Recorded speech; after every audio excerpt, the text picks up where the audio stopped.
So guys நம்ம இந்த கண்டென்ட்டில் என்ன பார்க்க போகிறோம்னு பார்த்தீங்கன்னா ரோஸ்டிங் கிரவுண்ட்நட்ஸை பற்றி தான் நம்ம இந்த வீடியோவில் பார்க்க போகிறோம்.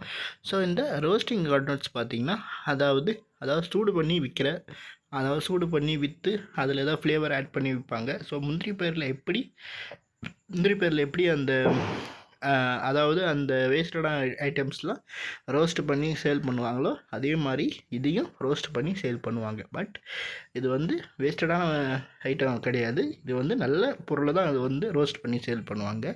ஸோ ரோஸ்ட்டை பார்த்திங்கன்னா அதாவது வந்து ஹீட்டிங் மெத்தடு தான். அதாவது நம்ம எப்படி முந்திரி பயிரெலாம் போட்டு வறுக்கிறோமோ அதே மாதிரி தான் இதையும் வறுப்பாங்க.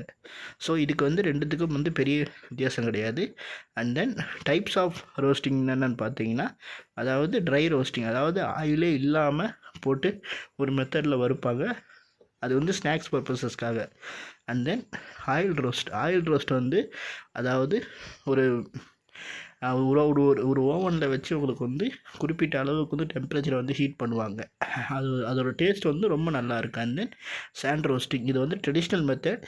இப்போதைக்கு யாருமே இதை வந்து யூஸ் பண்ணுறது கிடையாது, அதனால் அதில் வந்து நமக்கு வந்து அந்த கண்டென்ட் நமக்கு வந்து தேவை கிடையாது. அண்ட் தென் ஏன் அதை வந்து ரோஸ்ட் பண்ணுறாங்கன்னு பார்த்துக்கிட்டிங்கன்னா எல்லாம் வந்து டேஸ்ட்டுக்காக தான். இதை வந்து ரோஸ்ட் பண்ணால் அதோட டேஸ்ட் நல்லாயிருக்கும், நிறைய பேர் வாங்குவாங்க அப்படிங்கிறதுக்காக தான். அண்ட் தென் ரோஸ்டிங் பண்ணி சாப்பிட்றது உடம்புக்கு ரொம்ப நல்லதுன்னு சொல்கிறாங்க. ஸோ உங்களுக்கு நெக்ஸ்ட் கண்டென்ட்டில் இதை பற்றினா ஃபுல் டீட்டெயில்ஸ் நம்ம பார்ப்போம்.